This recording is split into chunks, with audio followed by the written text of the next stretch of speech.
Good morning students. आज जो worksheet हमारी आई है वर्कशीट नंबर 58 डेट 20/11/2020 की हमारा ग्रेविटेशन वाला चैप्टर चल रहा है, जिसमें हमें मास और वेट के बारे में पढ़ना है। देखो बच्चों, मास और वेट ये आपने अभी तक हमने पढ़ा था सिर्फ मास के बारे में। जो अभी इस वाला चैप्टर को हमने पढ़ा था, इसमें जो मोशन वाला चैप्टर था उसमें हमने पढ़ा था ना कि मास जो होता है that is the measure of inertia. मतलब इनर्शिया से आप क्या निकाल सकते हैं, मास को निकाल सकते हैं। मतलब जितना ज़्यादा मास होगा उतना ज़्यादा इनर्शिया होगा। ठीक है, तो यहाँ पे ये क्या कह रहे हैं, जिज्ञासा दीदी, what is the difference between mass and the weight of the object. मतलब मास में और वेट में क्या डिफरेंस होता है किसी ऑब्जेक्ट में। ज्ञान, we know that the mass of the object is a measure of its inertia. Inertia का जो मास होता है उसको हम किससे मेजर करते हैं, इनर्शिया से मेजर करते हैं। इनर्शिया जो होता है जितना ज़्यादा होगा उतना ही ज़्यादा मास होगा, और जितना कम इनर्शिया होगा, मतलब इसको आप एक एग्जांपल से समझिए, greater the mass of the object greater will be it's inertia. मतलब कि आप जितना ज़्यादा मास आप लेंगे, जैसे कि फॉर एग्जांपल आपने एक स्टोन लिया और एक आपने पीस ऑफ पेपर लिया, ठीक है, और अगर आप इन दोनों को देखें, मैं आपसे पूछती हूँ कि इन दोनों में से किसका इनर्शिया ज़्यादा होगा, तो जाहिर सी बात है जिसका मास ज़्यादा होगा उसका इनर्शिया। तो यहाँ पे इस केस में एक स्टोन का मास जो है वो ज़्यादा होगा और एक पीस ऑफ पेपर का मास मतलब इनर्शिया उसका कम होगा। तो मतलब जितना ज़्यादा उसका इनर्शिया होगा, इनर्शिया होता क्या है, इनर्शिया हमने पढ़ा था ना मोशन वाले चैप्टर में, it is the measure of the, it is अ, मतलब ये प्रॉपर्टी होती है, it is the property of the object, जिससे कि वो अपनी मोशन, अगर वो अगर रेस्ट स्टेट में है तो रेस्ट में रहेगा, अगर वो मोशन स्टेट में है तो वो मोशन में रहेगा, अनटिल एंड अनलेस कि उसकी जब तक उसको एक्सटर्नल फोर्स ना प्रोवाइड करी जाए। तो जब फोर्स हम प्रोवाइड करेंगे तो मतलब जितना ज़्यादा मास होगा उसको उतना ज़्यादा हिलाना मुश्किल होगा। एक बहुत बड़ा पत्थर है, उसको ज़्यादा मुश्किल होगा हिलाना, या एक पीस ऑफ पेपर को, तो सिंपल सी बात है कि पत्थर को हिलाना ज़्यादा मुश्किल होगा, तो उसका इनर्शिया जो है वो ज़्यादा होता है। उसके बाद देखो यहाँ पे, the mass of the object is the amount of matter contain in it. Mass क्या होता है, मास होता है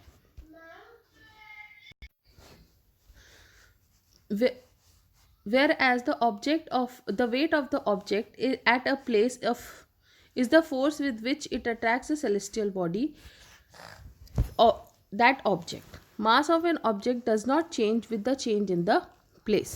देखो अब यहाँ पे हमने मास पता कर लिया। मास जो होता है वो एक्चुअली जितना ऑब्जेक्ट के अंदर मैटर है, हर चीज़ मैटर से बनी है, चाहे वो एयर हो, चाहे वो आप हो, चाहे वो मैं है, चाहे वो चेयर है, चाहे वो टेबल है, everything is made up of matter. अब जितना मैटर किसी ऑब्जेक्ट में होगा वो उसका मास कहलाता है, ठीक है। बट जब हम वेट की बात करते हैं, जब हम यहाँ वेट की बात करते हैं, तो वेट क्या होता है, वेट किसी जगह पे वो फोर्स होती है जिससे कि वो उस जिस जहाँ पर है, जैसे फॉर एग्जांपल हम अर्थ पे रहते हैं तो हमारा वेट जो होगा वो क्या होगा, फोर्स जिससे कि फोर्स विद विच अर्थ जो है वो हमें अट्रैक्ट कर रही है या हम अर्थ को अट्रैक्ट कर रहे हैं, वो क्या होगा, हमारा वेट होगा। तो हमारा वेट जो होगा, अगर कोई मार्स पे है तो मार्स जो अर्थ जो ऑब्जेक्ट को मार्स जो अट्रैक्ट कर रहा है उस ऑब्जेक्ट को अपनी तरफ, that is known as the weight. मतलब वेट होता है, it is a kind of force. Force क्या होता है, मास इनटू ग्रेविटेशनल फोर्स। ये ग्रेविटेशनल फोर्स के बारे में हमने पढ़ा है कि ग्रेविटेशनल फोर्स अर्थ पे अलग होता है, मून पे अलग होता है, मार्स पे अलग होगा, मतलब ये हर जगह पे अलग अलग होता है। तो मास जो होता है दैट इज़ द मैटर, और मास जो होता है यहाँ पे आप देखेंगे कि मास जो होता है, मास of the object does not change with the change in the place. मतलब आप जगह बदल देंगे तो मास नहीं बदलेगा, बट अगर आप जगह बदल देंगे तो वेट बदल जाएगा, ठीक है। अब यहाँ पे हमें एक एग्जाम्पल दिया गया है जिससे कि आपको ये क्लियर होगा कि मास वेट पर, अगर हम वेट की बात करते हैं तो मून पे जो वेट है वो कैसे चेंज होगा, how wait of the object on the moon. मतलब अगर यहाँ पे आपका वेट 60 kgs है या अगर आपका यहाँ पे वेट 70 kgs है, तो मून पे जाके आपका वेट कितना हो जाएगा, वो क्यों बदल जाएगा? क्योंकि आपका जो जी है, जी की वैल्यू जो मून पर है वो अलग है। जी की वैल्यू अर्थ पर क्या है? 9.8 मीटर पर सेकेंड स्क्वायर, ठीक है। बट जी की वैल्यू ये नहीं है, जी की वैल्यू ये नहीं होती मून पर, ठीक है बेटा। तो अब हम यहाँ पे देखते हैं, let the mass of the object m and the weight of the object m on the moon is WM। देखो मास ऑफ द ऑब्जेक्ट m, ठीक है, मास ऑफ एक हमने ऑब्जेक्ट लिया जिसका मास क्या है? m है, और वेट उसका क्या है? WM, W से वेट और m से मून, ठीक है। तो वेट मून पर क्या है? WM है, क्योंकि मास तो चेंज होगा नहीं, तो मास तो सेम ही रहेगा। उसके बाद let the mass of on the moon, mass of the moon is m। हमने मून का मास कितना ले लिया? mm। ऑब्जेक्ट का मास कितना ले लिया? स्मॉल m, ठीक है। अब weight on the object, weight of an object on moon. देखो यूनिवर्सल लॉ ऑफ ग्रेविटेशन के हिसाब से आपको याद होगा, फोर्स जो था हमने लगाया था g mass of one first object mass of second object upon r square, यही दिया था ना हमने। अब इसी फॉर्मूले के हिसाब से हम ये वाला लिखेंगे।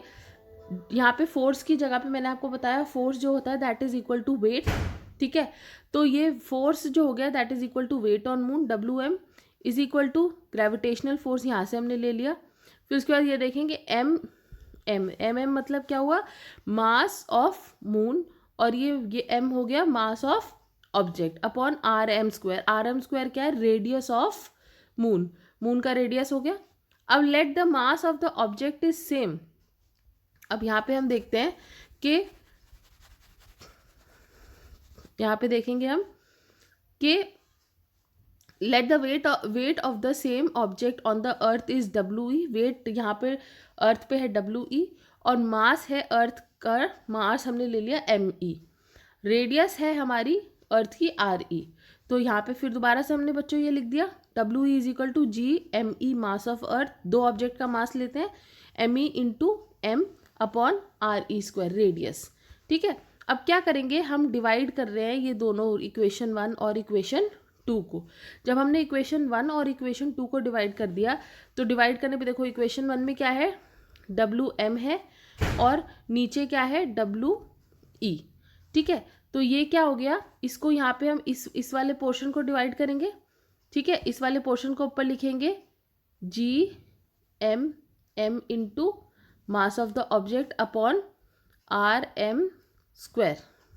उसके बाद हमने इस पोर्शन को डिवाइड करना है, ठीक है। तो ये क्या हो गया? G, ये कॉमन है, मास of earth into mass of object upon RE square radius of earth. अब ये G से G कट गया, M से M कट गया, ठीक है। G से G कट गया, M से M कट गया। तो यहाँ पे क्या आ जाएगा? यहाँ से देखो इसको WE, ये क्या आ गया? ये नीचे आ जाएगा, और RE रेडियस ऑफ अर्थ क्या आ गया? ऊपर आ गया। अब यहाँ पे हमने क्या किया? मास ऑफ मून हमें पता है कैलकुलेटेड है, साइंटिफिकली कैलकुलेटेड चीज़ें हैं। रेडियस ऑफ अर्थ हमें पता है कैलकुलेटेड चीज़ें हैं, ये होती है। मास ऑफ अर्थ पता है हमें, ये है, और रेडियस ऑफ मून हमें पता है, ये है। अब इसको जब हम कैलकुलेट करेंगे, इस पूरे पोर्शन को जब हम कैलकुलेट करेंगे, तो ये अप्रॉक्सीमेटली आता है 1/6। मतलब कि वेट ऑन मून और वेट ऑन अर्थ इज 1/6। इसका मतलब क्या हुआ? WM is equal to 1/6 of weight on earth. मतलब मून पे वेट कितना होगा? जितना अर्थ पे वेट है उसका 1/6 होगा। फॉर एग्जाम्पल, अगर आपका वेट 60 kgs है अर्थ पर, ठीक है, दोबारा देखेंगे, अगर आपका वेट ऑन अर्थ जो है दैट इज 60 kgs, ठीक है, तो आपको निकालना है वेट ऑन मून, आपको कैलकुलेट करना है। अभी हमने पढ़ा WM upon WE is equal to 1/6। तो WM वेट ऑन मून कितना हो जाएगा? 1/6 वेट ऑफ अर्थ। अब वेट ऑफ अर्थ क्या है? अर्थ पे वेट आपका इतना है, 60 kgs है, तो मून पे वेट कितना हो जाएगा? 1/6 इंटू 60। मतलब आप 10 किलो के ही रह जाएंगे। अगर आप मून पर जाएंगे तो आपका जो वेट है वो 10 केजीज ही 10 सॉरी ये 10 केजीज नहीं होगा, ये 10 न्यूटन होगा। ठीक है, ये क्या होगा 10 न्यूटन होगा, क्योंकि वेट जो है वो एक तरीके का फोर्स है और फोर्स की यूनिट क्या होती है, न्यूटन होती है। ठीक है, यहाँ पे भी हम क्या लिखेंगे, यहाँ पे भी हम इसको न्यूटन लिखेंगे। ठीक है, weight on earth is 60 newton, weight on moon is 10 newton. इसका मतलब 1/6 हो जाएगा। अगर 60 किलो के है तो 20 किलो के रह जाएगा। अगर कोई 120 किलो का है तो वो 120 न्यूटन का है तो वो सिर्फ 20 न्यूटन्स का रह जाएगा। समझ गए बात को। अब आते हैं ये वाला पोर्शन देखते हैं। ये कुछ इंपॉर्टेंट पॉइंट्स आपके दिए हुए हैं। Force of attraction of the earth on the object is known as the weight of the object. Force of attraction मतलब मैंने आपको बताया अभी स्टार्टिंग में कि वेट जो होता है दैट इज इक्वल टू जिस ऑब्जेक्ट, कोई ऑब्जेक्ट है, अगर मैं हूँ या आप हैं तो आपको अर्थ किस फोर्स से अट्रैक्ट कर रही है अपनी तरफ, वो क्या कहलाता है, वेट कहलाता है। और इसको हम कैसे कैलकुलेट करते हैं, W is equal to mass into gravitational. इसको देखो इससे कोरिलेट कर सकते हो, force is equal to mass into acceleration हम पढ़ते हैं, force is equal to weight, force जो होता है, वेट जो होता है that is equal to force mass. और एक्सेलरेशन की जगह पे हम क्या लिख सकते हैं, जब एक्सेलरेशन ड्यू टू ग्रेविटी के अंडर है तो सिर्फ यहाँ पे हम इसको लिख सकते हैं G। ठीक है, सेकेंड पॉइंट देखेंगे, weight is the force acting downwards and it has both magnitude and direction. हमेशा जो है वेट है वो नीचे की तरफ एक्ट करता है, क्योंकि, और क्यों नीचे की तरफ एक्ट करता है, क्योंकि कोई ऑब्जेक्ट जो होता है अगर अर्थ पर है, ये अर्थ है, तो वो अपने कोर की तरफ किसी भी चीज़ को अट्रैक्ट करती है। ठीक है, तो जिसकी वजह से हम हमेशा नीचे की तरफ गिरते हैं, ग्रेविटेशनल फोर्स जो है वो। और ये क्या है, ये मैग्नीट्यूड और डायरेक्शन दोनों पे डिपेंड करता है। तो वेट जो हो गई वो क्या हो गई, एक वेक्टर क्वांटिटी हो गई। ठीक है, उसके बाद wait of the object of any celestial body changes due to the gravitational force of that celestial body acting upon it while its mass does not change। वही बात है कि जो वेट होता है बॉडी का किसी भी सेलेस्टियल बॉडी पे, अगर जैसे सेलेस्टियल बॉडी क्या होती हैं, जो बॉडीज़ यूनिवर्स में होती हैं, जितनी भी बॉडीज़ आपकी प्लैनेट्स हो गई, आपके स्टार्स हो गई, ये सारी सेलेस्टियल बॉडी कहलाती हैं। तो सेलेस्टियल बॉडी में वेट चेंज क्यों होता है, क्योंकि उनका जो ग्रेविटेशनल फोर्स है, जो आपका एक्सेलरेशन ड्यू टू ग्रेविटी है, that changes, that is why the weight of the object changes. Therefore the weight of the object on the moon will be equal to the gravitational force of the moon. क्या मतलब हुआ, कोई भी जब भी हम wait की बात कर रहे हैं, अगर हम वेट अर्थ पे बात कर रहे हैं तो यहाँ अर्थ की ग्रेविटेशनल एक्सेलरेशन लेंगे। अगर हम मून की बात कर रहे हैं तो यहाँ पे हम मून का लेंगे। ठीक है, अगर हम यहाँ पे किसी और मार्स की बात कर रहे हैं, वेट ऑन मार्स, तो यहाँ पे हम एक्सेलरेशन ड्यू टू ग्रेविटी तो चेंज होती रहती है, तो यहाँ पे हम acceleration due to gravity Mars की लेंगे। उसके हिसाब से जो है वेट में चेंजेस आते रहते हैं। That is why weight is not constant, but mass जो है वो क्या है, वो कांस्टेंट रहेगा हर जगह। वेट जो है वो बदलता रहेगा। किसकी वजह से बदल रहा है, इसकी वजह से, जी की वजह से, क्योंकि ये जी जो है हर जगह बदल रहा है। ये हमने पढ़ा था ना डिफरेंस में कि कैपिटल जी और स्मॉल जी में फ़र्क। ये तो पूरे ब्रह्मांड में मैंने बताया था आपको, पूरे यूनिवर्स में ये सेम है, बट ये वाला जी जो है वो हर एक सेलेस्टियल बॉडी पे चेंज हो रहा है। देन एक और पॉइंट देखेंगे, मास of the moon is less than the earth, it exerts lesser gravitational force, hence the weight will be lesser on the moon। देखो मार्स जो है, मास ऑफ द मून, हमारा जो मून है उसका मास अर्थ के मास से कम है, तो जिसकी वजह से वो कम फोर्स एग्जर्ट करेगा। ठीक है, क्योंकि जो फोर्स होता है वो मास पे डिपेंड करता है, मास इनटू एक्सेलरेशन। अगर मास ज़्यादा होगा तो फोर्स भी ज़्यादा होगा, अगर मास कम होगा तो फोर्स भी कम होगा। तो अर्थ से कम जो फोर्स है वो अर्थ से कम लगेगा। क्यों, क्योंकि मून का जो मास है वो भी बहुत कम है। उसके बाद लास्ट पॉइंट यहाँ पे देख लेते हैं, unit of mass is kg। ठीक है, and unit of weight is newton. मैंने आपको बताया था ना अभी कि जो मास होता है उसकी यूनिट क्या होती है, KG. It is the matter, तो मैटर की यूनिट कितनी होती है, केजी होती है। और जब हम वेट की बात करते हैं, वेट फोर्स के बराबर होता है, तो फोर्स की यूनिट या फिर वेट की यूनिट क्या होगी, न्यूटन्स। ठीक है। उसके बाद यहाँ पे देखिए last point, mass of the object is 10 kg, its weight on the earth will be, ये एक न्यूमेरिकल छोटा सा दिया हुआ है कि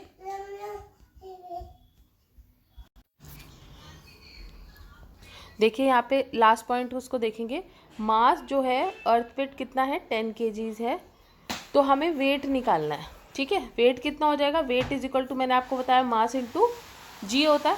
ठीक है, तो मास कितना है, मास है 10 kgs, तो यहाँ पे हम लिखेंगे 10, और ये जी कितना है 9.8, ये लिखा ना यहाँ पे, तो ये कितना हो गया 10 और 9.8, तो इसका मतलब वेट कितना हो गया 98 न्यूटन्स हो गया इसका वेट। समझ में आई बात, आप इसको मल्टीप्लाई कर दिया। न्यूटन क्यों है, क्योंकि वेट की जो यूनिट है वो न्यूटन होती है। ठीक है बेटा, तो आप अपनी ये वर्कशीट को करिए और फिर ग्रुप पे करके भेजिए।